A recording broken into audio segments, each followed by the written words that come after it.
Well, attempt 2 on the same piece.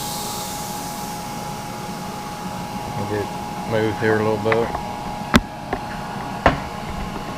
And you can see the double set of holes. I went through and did all the first set of holes, and then it went off that, you saw me with the, I took a piece to hold the tip because it's pretty close, and I had a lead in, so I was limited on space. So the second time I had to put a piece of metal underneath the tip so it thought it was touching before it went down past, and then it started traveling, and then it pushed the plate across the table. So I had to basically start over and move my zero just in and up over a little bit. So I just, different set of holes. These holes mean nothing other than bozo. I'll get that cleaned up and I'll show you how it's gonna work. Okay, I got the piece cleaned up. You can see I got my screw up, my Waldo holes, or bozo holes, whatever you want to call them. Anyway, I have all the holes at 5-inch centers. So I'm basically going to go off my tape marks I got marked out on the way for now. To center it, I'm basically going off finger feel. And then the edge of the template will line up with one of the lines that I put on it. And I have a little tiny notch right there with the line on my tape, and then there's a line on the tape here at this edge. Yeah, and then I'm just using finger pressure and how it feels along the edge, grabbing both sides. And I can see my line here in this notch. I can see the line up here along the edge. Here, it broke off.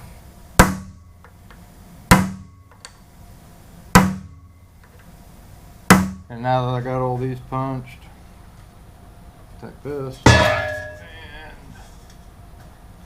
and drop it. Basically flip it over, and then all the notches that I have over here should be able to line up on those holes. Use the outside notches to line up on the lines I was using. I mean, I even thought about drilling and pinning the outside and using that as a gauge, but I've got enough lines on everything, and stuff's going to tell me where stuff needs to be. Even the bottom of the plate should line up with this line here on the holes I just spotted. I mean, and they're all in the center. It looks pretty good. It's just going to be a lot of holes.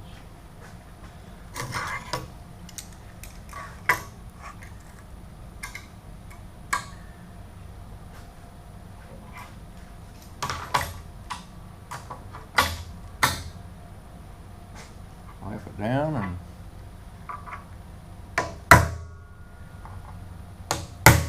punch a bunch more holes there.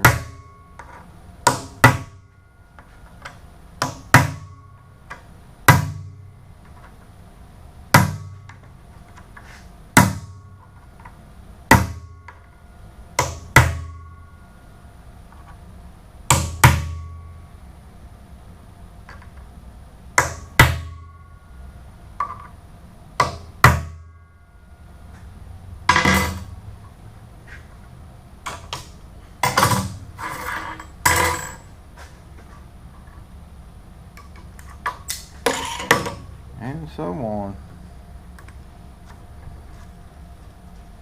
Just gonna move this up, line that up, line that up. Do a little bit of feel while I'm watching the punch marks on the notches in the template.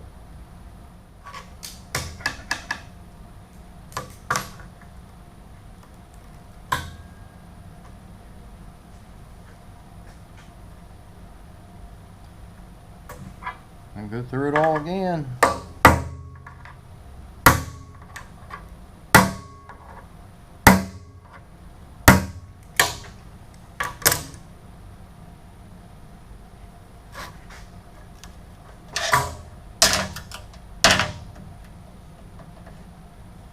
Move that. Check my lines, check my spot centers.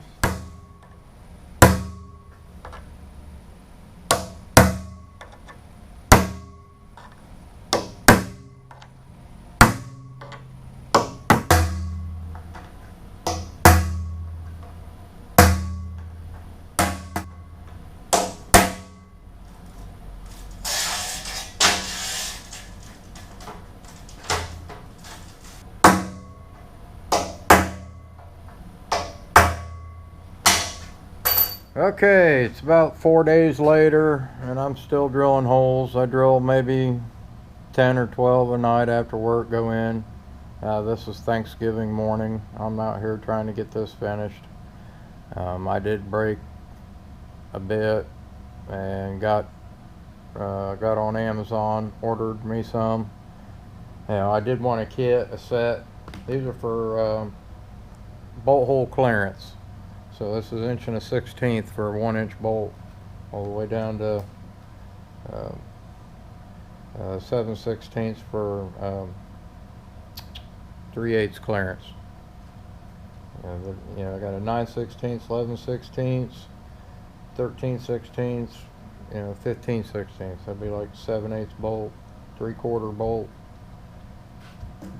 And I also found, I was trying to find a real cheapie or a couple cheap ones just to drill these holes. I could get through it.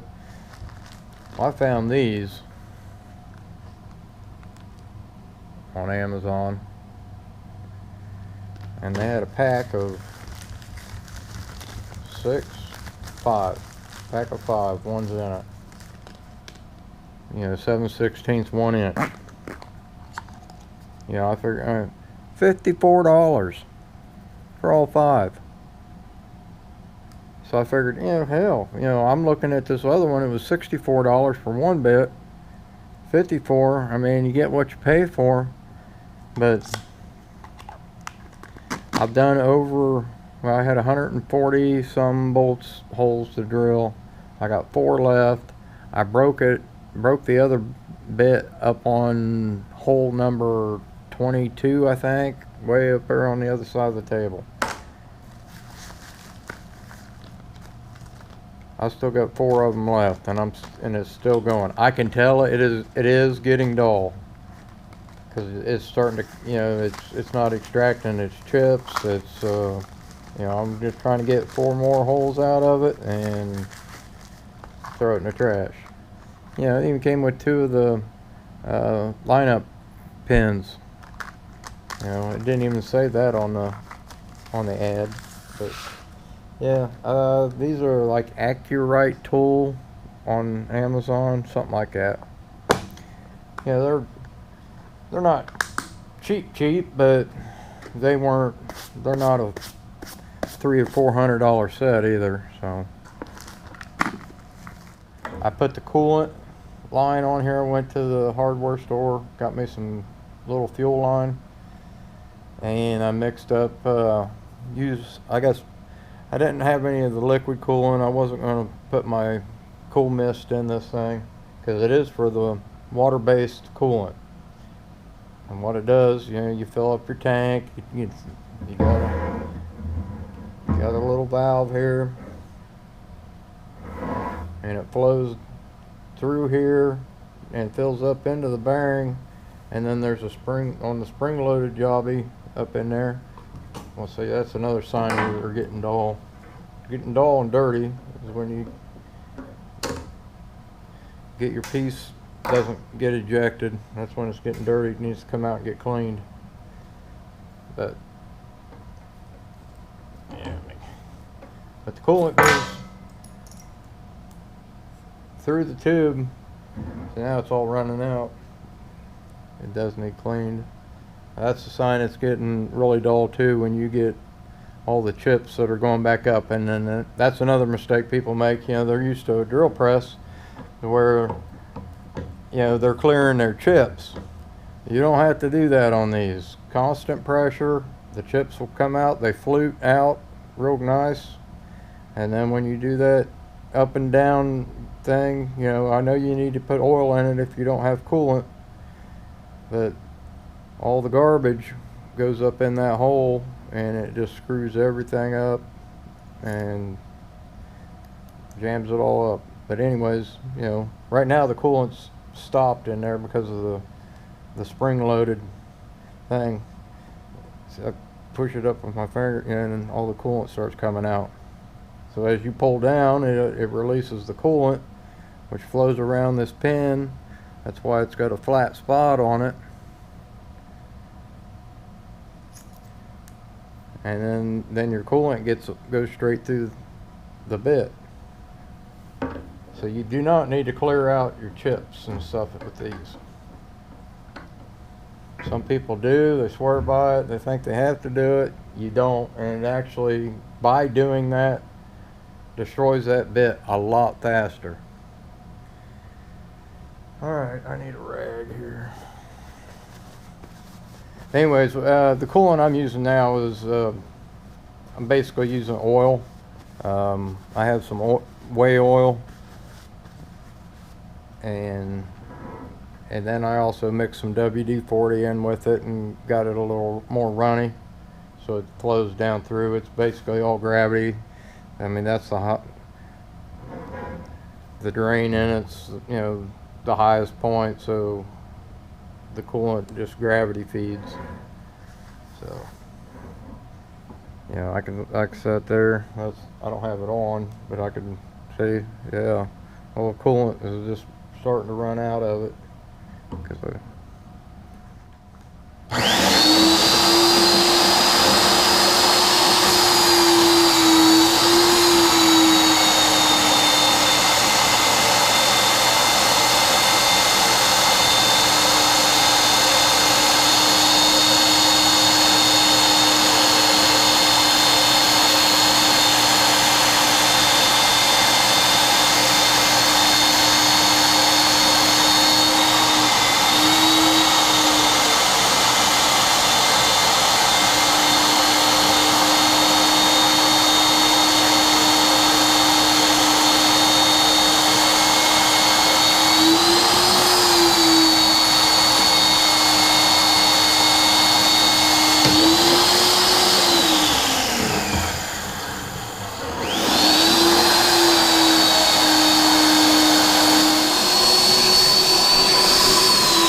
yeah, that bit ain't gonna do very many holes left in its life. Yeah, I think I might just send this. I mean, it's still got a good tip or whatever. I mean, it's sharp. It feels like a used end mill.